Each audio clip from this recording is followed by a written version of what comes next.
Olá, família da paz, Deus abençoe você. Estamos de volta aqui em mais um momento da leitura bíblica em sua casa. E eu quero te convidar hoje para um tempo muito especial. Vem conosco.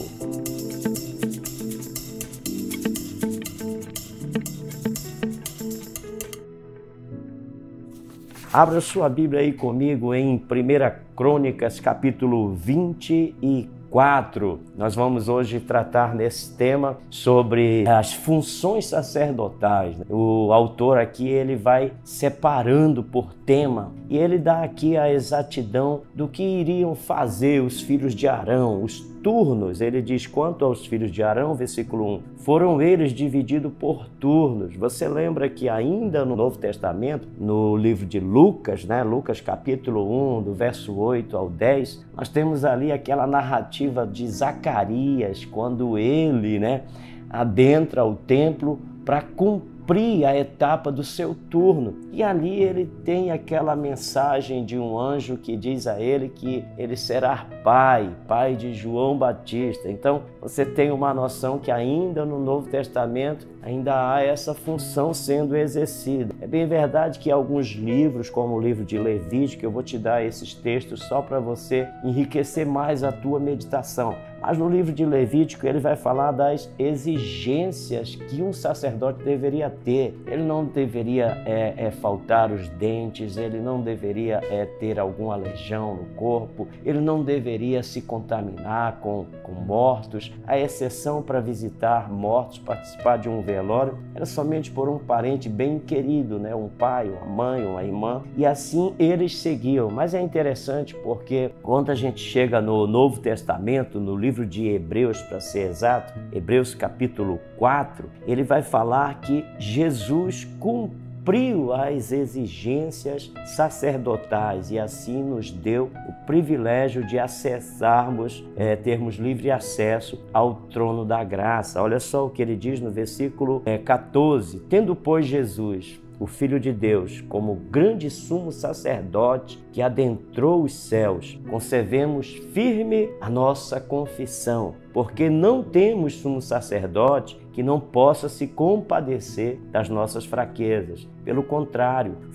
ele foi tentado em todas as coisas, a nossa semelhança, porém sem pecado. Portanto, aproximemo-nos do trono da graça com confiança, a fim de recebermos misericórdia e encontrarmos graça para a ajuda em momento oportuno. Então ele está falando desse sumo sacerdote que é Jesus Cristo. É interessante demais você ir fazendo um paralelo com o Antigo e o Novo Testamento, compreendermos que a dispensação hoje é a dispensação da graça por causa desse sumo sacerdote. Vem comigo aqui agora saltando para o livro de Zacarias. Esse profeta Zacarias, ele é da linhagem sacerdotal, é eminente de nobres sacerdotes da descendência de Arão e ele está voltando da Babilônia. E algumas mensagens proféticas que ele libera, os ensinos, são muito assim, em concordância com Ageu, Ele vem nesse período aí de Ageu e é interessante porque os dois têm a mesma mensagem, onde consiste em reconstruir o templo. E nesse texto de Zacarias,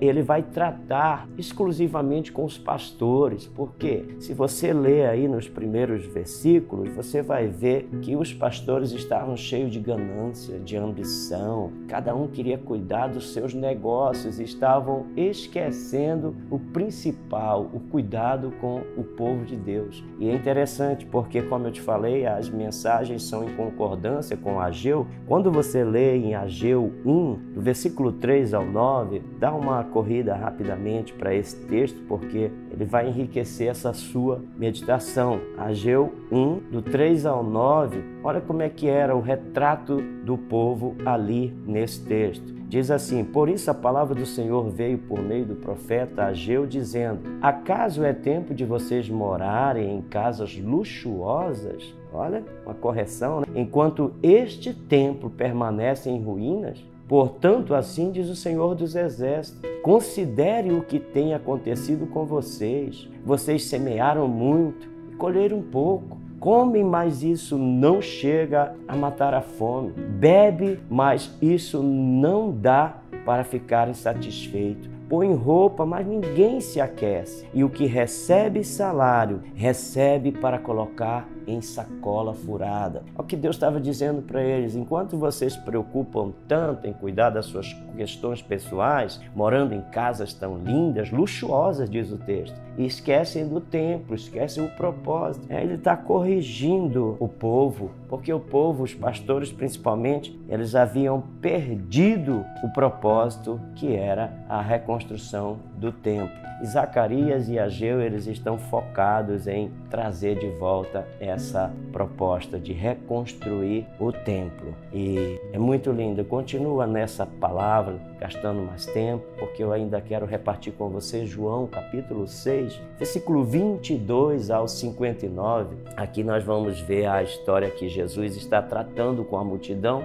No capítulo 6, uma grande multidão já o aguarda, a chegada dele ali na praia. Por que eles estavam ali? Porque eles tinham comido muito pão, eles tinham participado daquele primeiro milagre dos pães, e onde Jesus alimenta essa multidão. E Jesus, sabendo disso, confronta eles dizendo: vocês estão comigo só por causa do pão, só por causa dos milagres. Interessante, dentro desse texto de João, nós aprendemos uma coisa já antiga da nossa igreja, onde nós classificamos os 3 tipos de seguidores de Jesus, Diz que tem a multidão, os seguidores ocasionais e os discípulos. A multidão está com Jesus simplesmente por causa dos milagres, por causa das benézias, das bênçãos.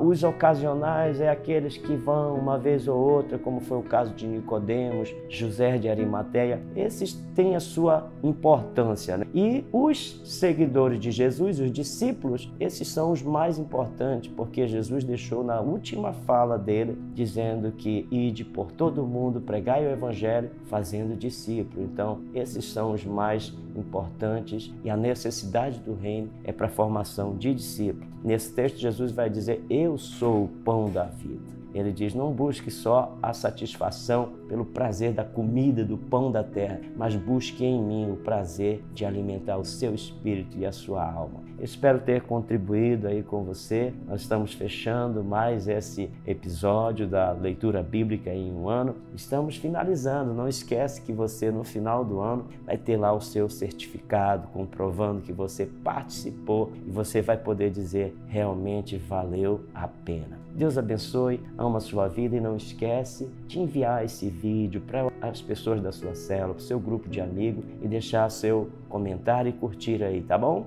Deus abençoe, até a próxima, paz.